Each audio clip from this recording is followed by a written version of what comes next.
बोले श्री प्राणनाथ प्यारे की जय, श्री सद्गुरु महाराज जी की जय, श्री पन्ना धाम की जय, सर्व सुंदर साथ की जय। बंदो सतगुरु चरण को करो सुप्रेम प्रणाम, अशुभ हरण मंगल करण धन चंद्र जी नाम। श्री प्राणनाथ सतगुरु परम विनय करो प्रणाम, गुरु विकट कपाट सुमरन जिनके नाम। श्री राम रतन सतगुरु मेरे काटो सकल कलेश, चरणों में करो वंदना विद करो परवेश। श्री प्राणनाथ निज मूलपति, सिर में राज शुभ नाम। तुझ पर श्यामा युगन को पल पल करो प्रणाम, पल पल करो प्रणाम। बोले श्री प्राणनाथ प्यारे की। सभी सुंदर सबको कोटि कोटि प्रेम प्रणाम जी। चलिए सुंदर साथ जी, हम चलते हैं अपने नारंगी घाट का। महाराज जी जो वर्णन करें तो नारंगी घाट की चौपाई। घाट नारंगी का, चार हार फल की बनी, जल पर दोरी बंद, तले सात सात की कांगरी, माहे नकस कई सनंद। नारंगी घाट के फलों की चार कतारें एक लाइन में जमुना जल पर आई हैं। नीचे सात सात कतारों की कांगरी नकसकारी की तरह शोभा देती हैं। देखिए तो सतगुरु महाराज जी कहाँ का वर्णन कर रहे हैं? हमारे नारंगी घाट का। तो बिल्कुल अपनी सूरता को वही, अपनी ध्यान वृत्ति को, अपनी चित्त वृत्ति को वही केंद्रित कीजिए कि हम सब सखियां अपने बालाजी के साथ में कहाँ पर है? अपने नारंगी के वन। और नारंगी वन का जो घाट आया, जो जमुना जी की पाल पर आया, तो वहां की शोभा का वर्णन करते हुए महाराज जी कह रहे हैं कि वहां वृक्षों की सुंदर शोभा को देखिए। जो वृक्ष एक कतार में आए और एक वृक्ष एक कतार में आते हुए जो पाल पर हैं, वे कितने हैं? वन रोस। जो ढलकती पाल है उसके बाद में भी जो हमारी जल रोस आई है, जल चबूतरा जिसको कहा गया, तो उस जल के ऊपर भी उनका प्रतिबिंब जी। तो फलों की शोभा का वर्णन करते हुए महाराज जी कह रहे हैं कि ये फल जो है जैसे बिल्कुल पंक्ति वृद्ध में ही वृक्ष हैं, समान ऊंचाई पर उनमें से डालियां निकली हुई हैं, समान समांतर दूरी पर ही पेड़ पौधे यानी सब फल भी हैं और पत्ते भी हैं, सब एक सिमेट्रिकल में, कोई आगे पीछे ऊपर नीचे नहीं। तो अब महाराज जी कह रहे हैं कि यहाँ की शोभा को देखिए। जो जमुना जी की पाल पर वृक्ष आए हैं और उन वृक्षों में जो फल लगे हुए, तो उन फलों की शोभा का वर्णन कह रहे हैं कि वे फल भी ऐसे लग रहे हैं मानो सुंदर कांगरी लग जी। क्योंकि फल भी ऐसा नहीं कि एक कहीं लग गया एक कहीं।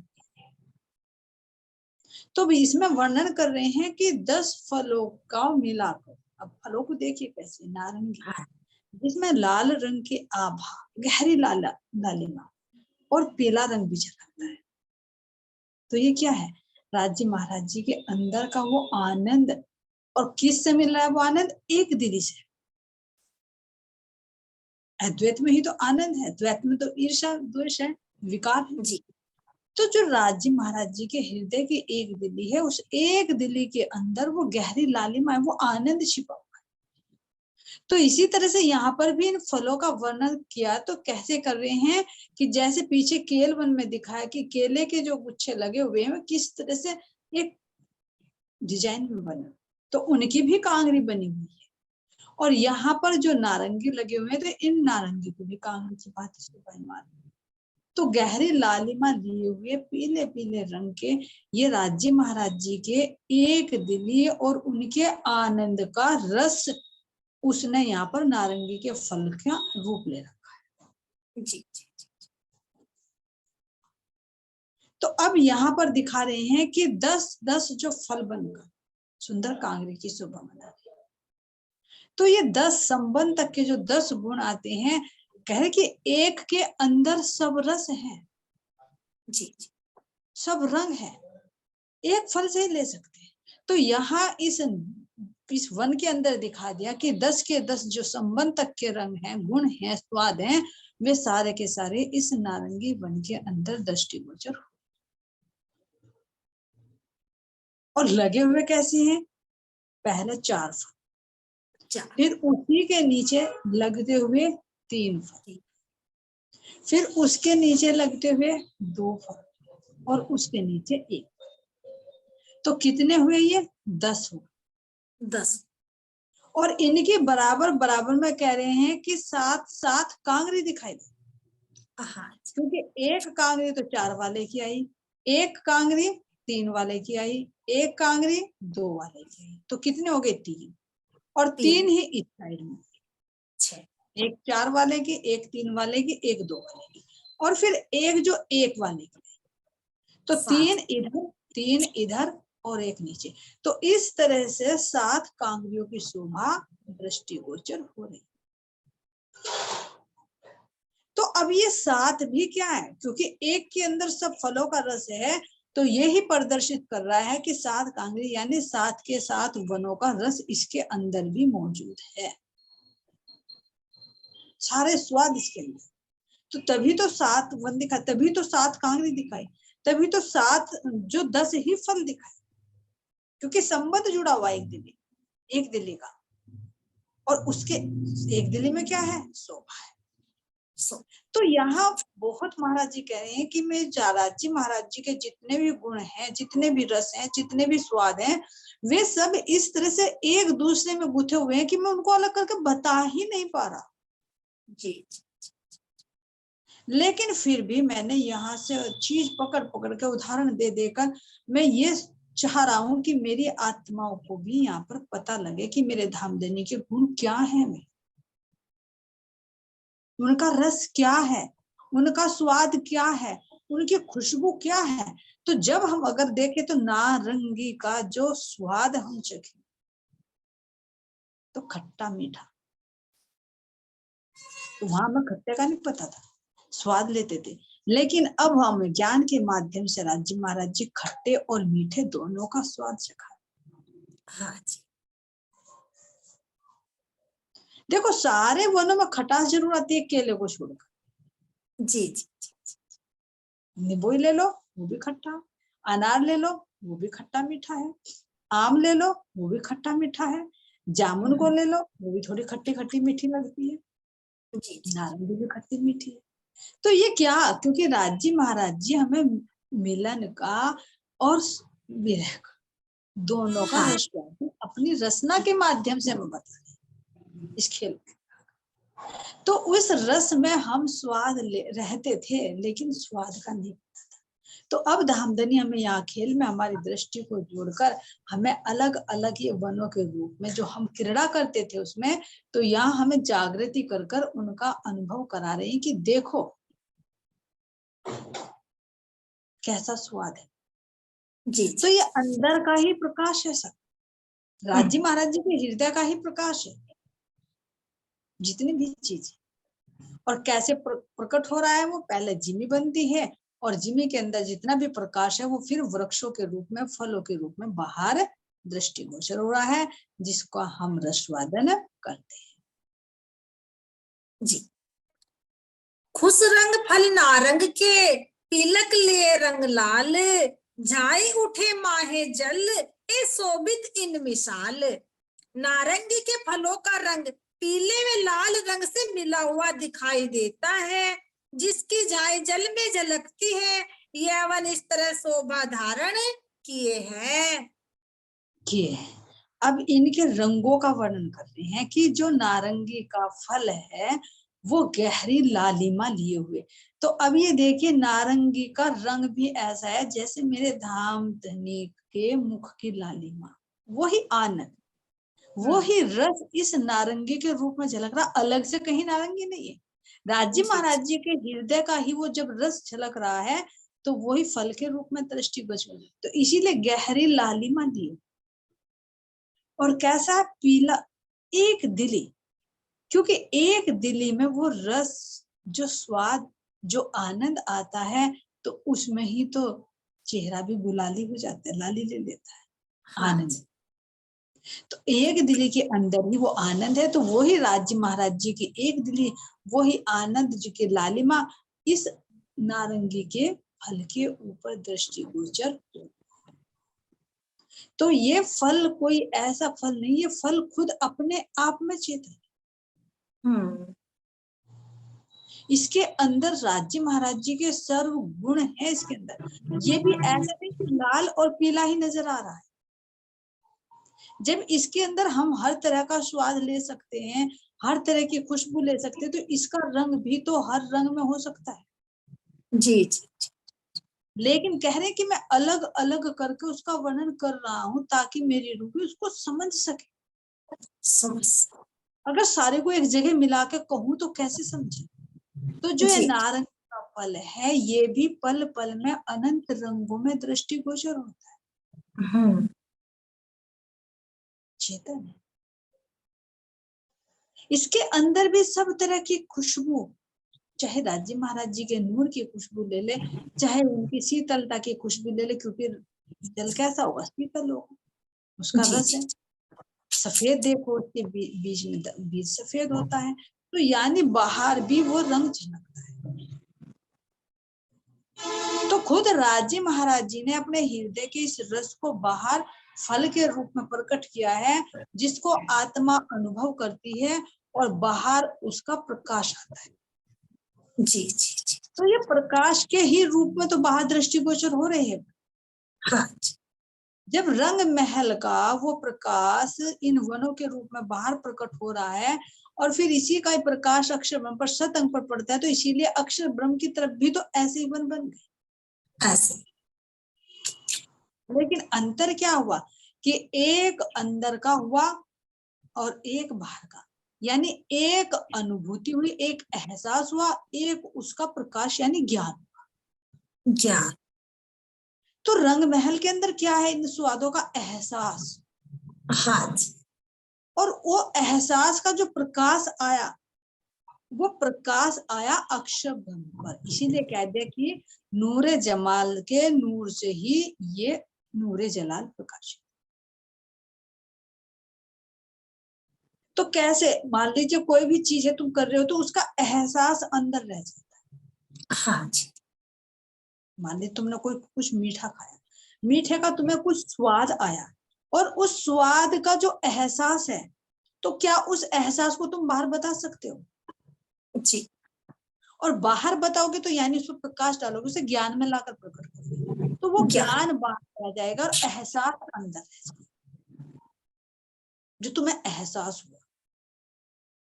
तो इसी तरह से जो हमारा रंग महल है, उस रंग महल में वो आनंद की, उस चेतना की, रस की वृत्ति है, उस वृत्ति का एहसास है।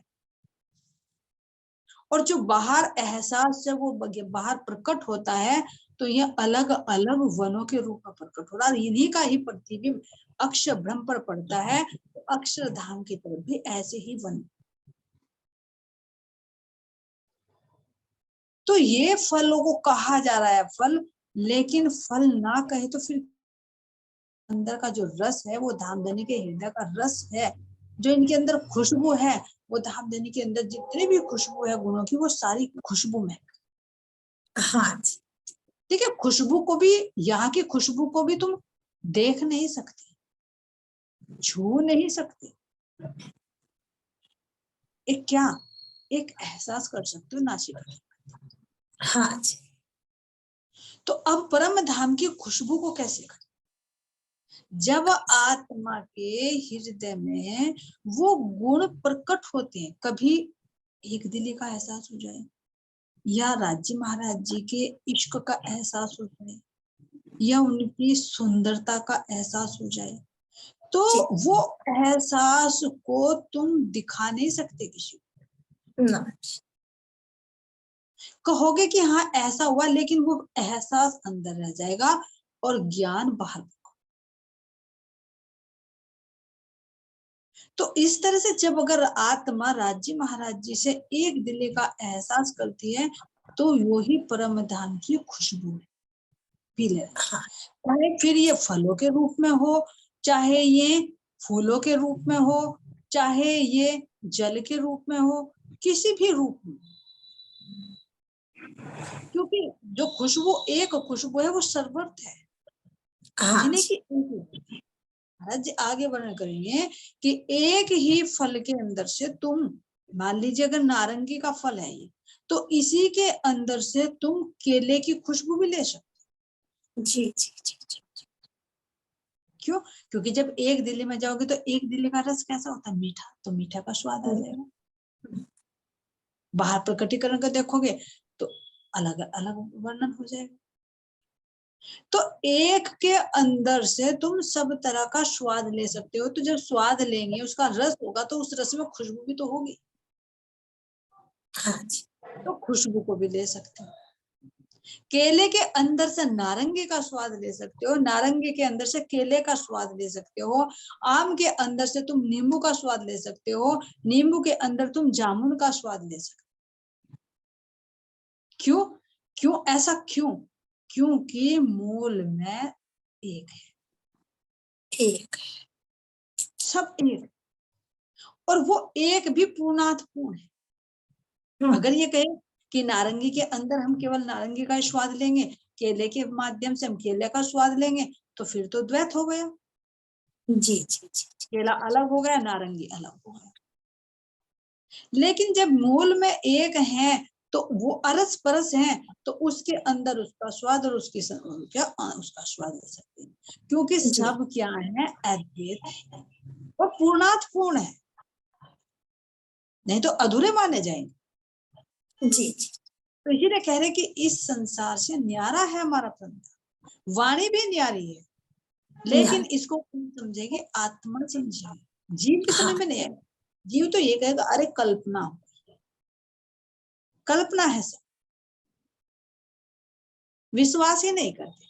लेकिन अगर जी ये देखे कि विश्वास नहीं करते, तो ये अगर वो कल्पना लग रही है तो ये असल लग रहा है, तो ये असल मन फिर मिटता क्यों है? फिर यहाँ कहाँ से आगे इतने फल ये जो अलग अलग स्वाद, कहाँ से आगे ये आकर थी?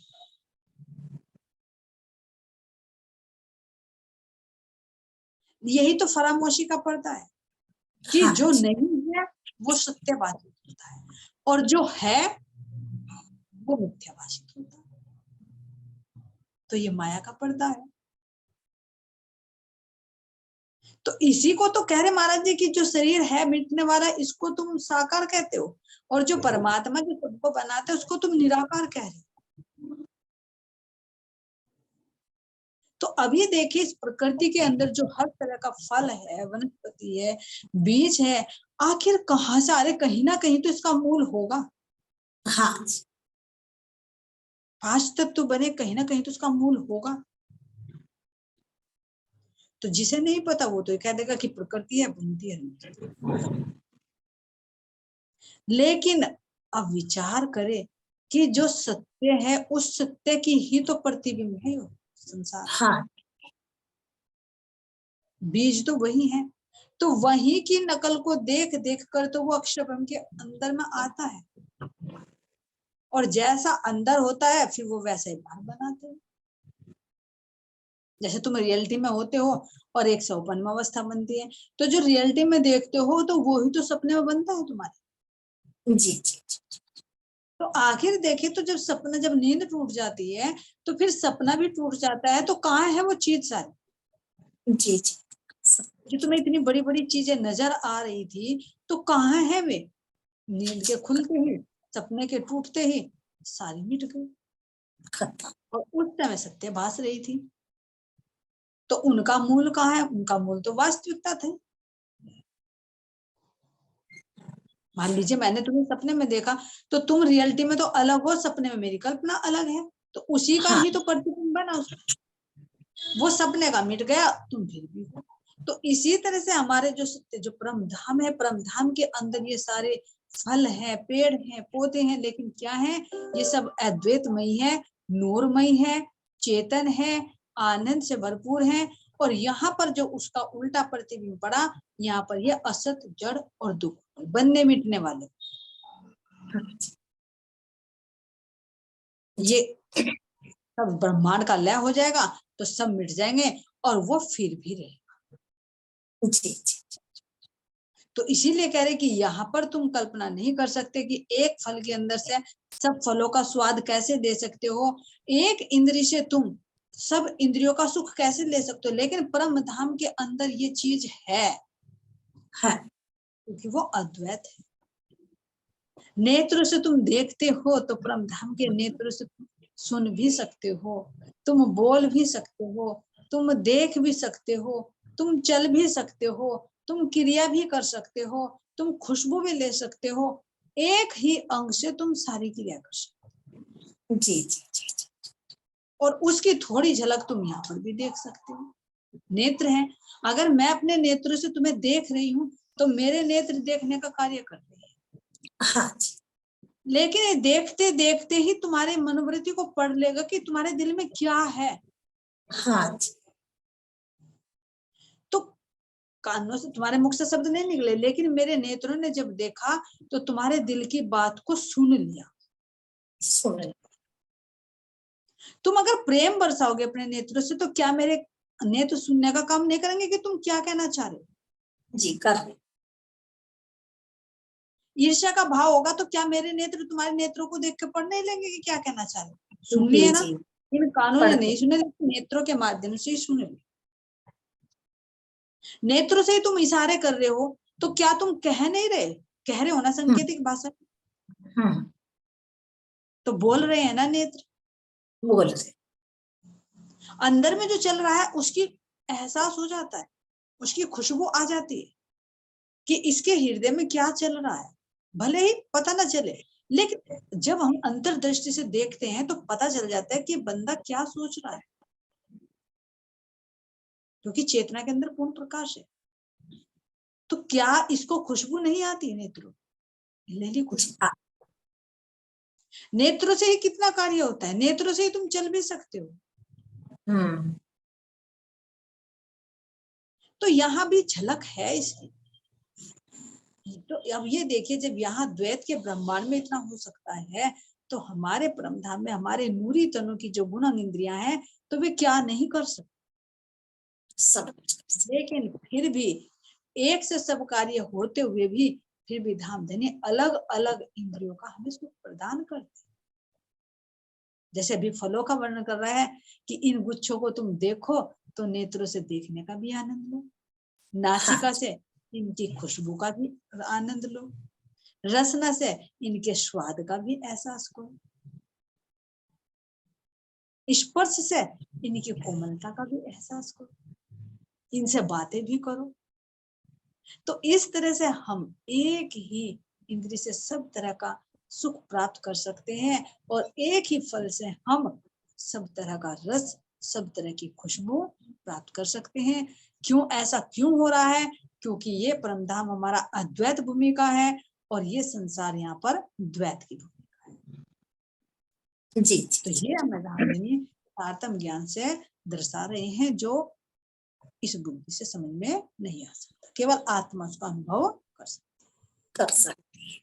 जी जी नारंग बन की छत्रियां जाए लगी बट घाट, फल फूल पात जड़ित जो जानो रचियो अचंभो ठाट। नारंगी के वनों की छतें वट घाट से जाकर लगी हैं, इन पेड़ों के फल फूल और पत्ते नाना नगों से जड़े हुए आश्चर्यजनक शोभा धारण किए हैं। अब अपने आप को वही बिल्कुल एहसास कीजिए कि मैं अपने नारंगी के वन में, और मेरे नारंगी के वन में तो मंदिर की दूरी पर वृक्ष आए, नीचे उज्जवल रेती चमक और ऊपर उनकी छत आई, जो छत कैसी है? चंद्रवे की भांति। अब वो छत एक जगह अगर उत्तर की तरफ देखे तो जामों के वन से लगी, दक्षिण की तरफ देखो तो बट वन से लगी। हम्म। और पश्चिम में देखोगे तो पश्चिम में जाकर कहाँ पर ये बट पीपल की चौकी आती है और हमारा 16 आस का 6 बच्चा आता है, वहां से अटैच। और पूर्व दिशा में देखोगे तो जो हमारे वन आए हैं पाल पर, उनसे मिली हुई छत। तो यहां तक पूरी छत एक रूप हो। अब नीचे की तरफ देखो तो नीचे तो उज्जवल रेती जगमगा है। वो रेती भी उछल रही है, नृत्य कर रही है, हंसी ठिठोली कर रही है, हंसती हुई खिलखिलाती हुई नजर आ रही है। और जब हम इन पर अपने कोमल कोमल चरण रखते हैं तो ये और खिलखिलाकर उठकर नृत्य करना शुरू कर देती है। जब धामधनी के कोमल कोमल चरण कमल इस रेती पर पड़ते हैं तो उज्जवल रेती और पिया जी की कोमल कोमल लालिमा से युक्त चरण कमल, तो इन लालिमा चरणों की लालिमा से ये उज्जवल रेती भी लालिमा से युक्त हो जाती, क्योंकि ये भी चेतन। तो यहाँ हम कितनी तरह की क्रीड़ाएं करते हैं और इनके ही तनों में आए हुए जो दरवाजे हैं, इन दरवाजों से जब हम ऊपर जाते हैं तो ऊपर और भी कोमल वो छत दिखाई देती, जो पहली भवन की छत।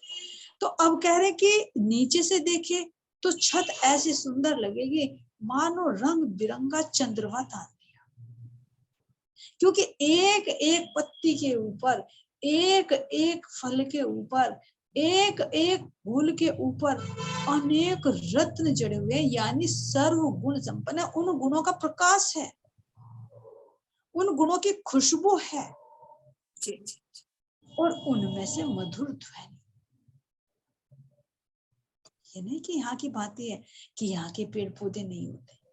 देखो कभी कभी तुम रात के समय जंगल में चले जाओ तो एक अजीब सी आती ध्वनि आती, झिंगुरों की अलग होती है लेकिन पेड़ों में से भी निकलती है। तो यहाँ देखे कि जब यहाँ पर बहुत छोटी छोटी रहस्य छिपे हुए, तो परम धाम के वृक्ष तो हमारे चेतन है, तो वे कैसी मधुर संगीत से धामधनी का गुणगान करते हैं, जिनको सुनकर हम वे मन मुग्ध हो जाते हैं।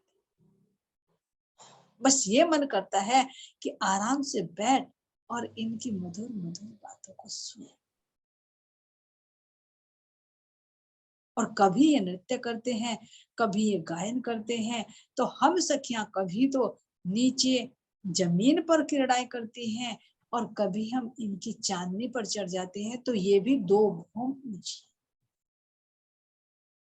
अब इसके ऊपर दूसरी छत, अब दूसरी छत कहाँ से मिलेगी? दूसरी छत इधर जामू के वन से मिलेगी। तो दक्षिण दिशा की तरफ जो हमारे बड़ो वन आए हैं, बड़ो वन के अंदर जो 2 भौम तक तो कुंज निकुंज आया है और 3 भौम ऊपर बड़ो वन के वृक्ष दिखाते हैं, तो वो 3 भौम और ऊंची नजर आए। तो यहाँ पर हम कितनी तरह की क्रीड़ाएं करते हैं, एक ये 2 भौम का और हमारा बड़ो वन 3 भौम का। और पीछे चले जाओ जो हमारी बट पीपल की चौकी आती है, तो ये हमारा 2 भौम का हुआ और ये हमारा बट पीपल की चौकी 4 भौम की है, तो 2 भौम वहां पर दिखाई। और पूर्व दिशा में आ जाओ जो पाल पर आए हैं, पुखराजी रोज के वन आए हैं, ये 5 भौम ऊपर चले गए। 5। तो यहाँ का नजारा देखिए कितना प्यारा लगता है, जैसे कि मेरे धामधनी ने सुंदर बाउंड्री कर दी। तो हम इस छत पर बैठते हैं और बराबर में जो बड़ो वन के वृक्ष आए हैं या पाल पर आए हैं, तो उनमें झूले पड़े हुए हैं। तो वहां पर कोई सखी तो दौड़ दौड़ कर खेल रही है, कोई बैठकर मंडली में गायन कर रही है, कोई बैठकर फलों को आरोग रही है और कोई मस्ती से प्रियतम को लेकर उन वनों में झूला झूल, कोई बट पीपल की चौकी पर झूलती है, तो कोई इन बड़ो वन में झूलती है, तो कोई जो पाल पर आए हुए हैं 3 भौम के ऊंचे, उन पर झूला झूलती। तो यहाँ अनंत तरह की हम लीलाएं करते हैं, और कैसी इस रंग बिरंगी चांदनी जिसमें सब रंग, सब रस, क्योंकि अंधकार का तो कोई मतलब ही। अब जैसे ये वृक्ष है नूरमयी, ऐसे ही हमारे वस्त्र आभूषण है नूरमयी, ऐसे ही बालाजी के वस्त्र आभूषण है नूरमयी। तो नूर ही नूर से जब टकराता है तो एक नया नूर, नया आनंद। तो यहाँ हम किस तरह से अपने प्रियतम के साथ में रामते करते हैं, उन रामतों का तो वर्णन यहाँ के शब्दों में किया ही नहीं जा सकता। लुका छुपी के कितने रामते में आगे। एक सखी नीचे तने से चढ़ेगी, दरवाजे से चढ़ेगी और कहेगी कि मुझे पकड़ो। जब सखियां यहाँ से दौड़ती है, भागती है, तो किसको देखती है? तने से बाहर निकलकर चांदनी पर देखती है। लेकिन वो सखी इतनी सहूरदार है कि दूसरी बॉम के तने से चढ़ेगी और ऊपर जाकर पहुंच जाएगी। और जब सखियां ऊपर जाकर ढूंढेंगी तो वो सखी कैसे कि उस तने से निकलकर सीधे बड़ो वन की चांदनी पर जाकर देगी कि सखी मैं तो यहाँ खड़ी हूँ, पकड़ सकती है तो मुझे पकड़ रहे। जैसे ही सखियां दौड़ती है, कोई डालियां पकड़ पकड़ कर दौड़ती है, कोई छत पर से दौड़ती है, तो जैसे ही वो पहुंचती है वो सखी ऊपर से ही छलांग किस पर लगाती है? नारंगी वन पर लगा देती है। और सखियां पहुंच गई बड़ो वन में, जो कुंजनी कुंज भी नीचे आया। तो यहाँ कितनी रामते होती हैं।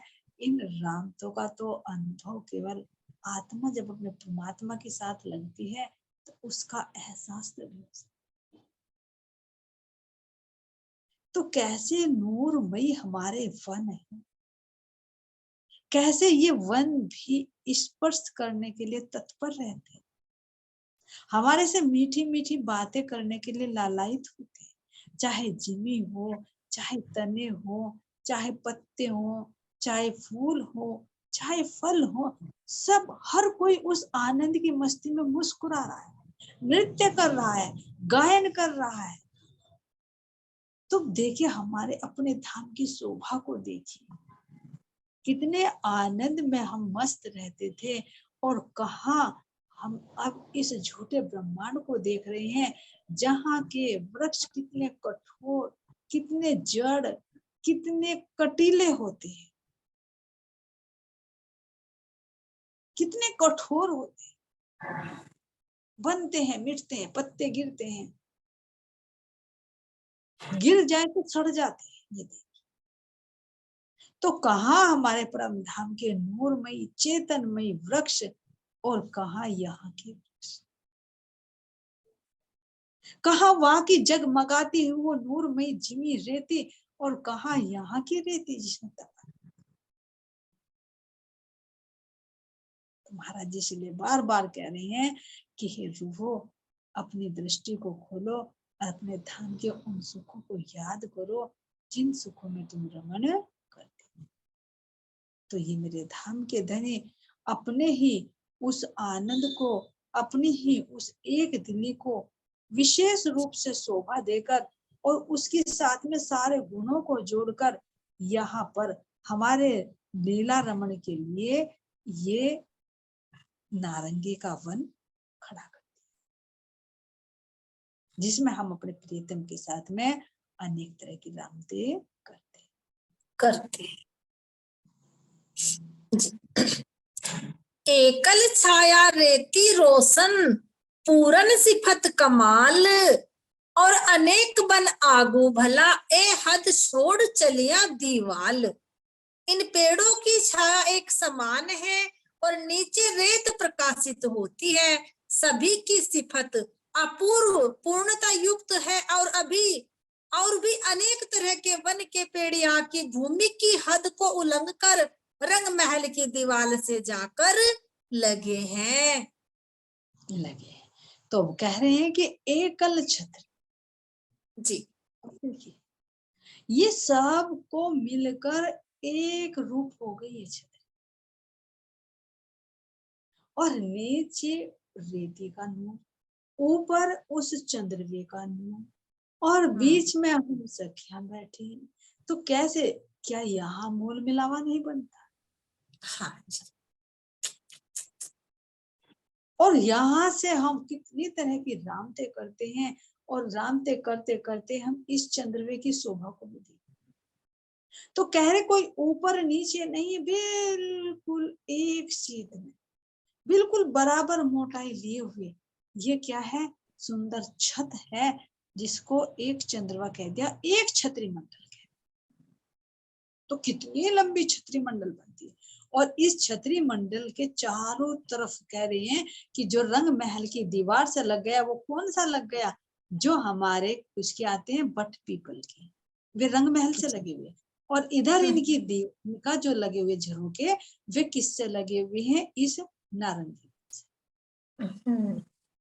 तो जो अलग अलग वनों का भी वर्णन कराया है, तो उसको कह रहे हैं कि इस तरह से अलग अलग वनों की शोभा यहाँ पर आ रही है, और कैसे इनकी दो भूमि। तो इनकी भूमों पर हम कितनी तरह के रामते करते हैं, किस तरह से हम यहाँ पर क्रीड़ा करते हैं, किस तरह से हम उस नारंगी के उन वनों से ही, उन पत्तों से हम अपना श्रृंगार सजते। खाना ही खाना नहीं, इनसे हम अपने वस्त्र श्रृंगार भी कर सकते, क्योंकि जैसे चाहोगे वैसा ये रूप धारण कर लेते। ये भी लालायित है, ये भी मीठी मीठी भाषा में धामधनी का गुणगान करते हैं, क्योंकि इनके हृदय में भी धामधनी का हृदय ही समाहित है।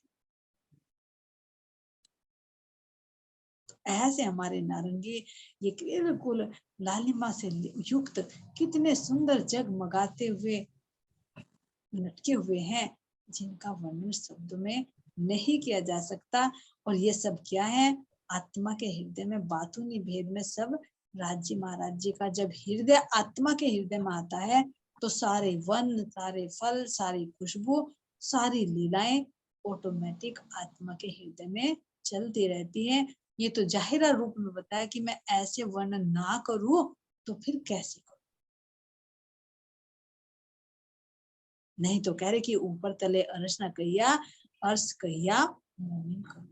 आत्माओं के हृदय जो परमधाम बनता है, धामधनी की उपस्थिति से बनता है, उनके रंगों से, उनके रस से, उनकी क्रिया से पूरा परमधाम चेतनमयी और चिन्मयी हो जाता है, जिसमें आत्मा अपने धामधनी के साथ और सखियों के साथ रामते करते हैं।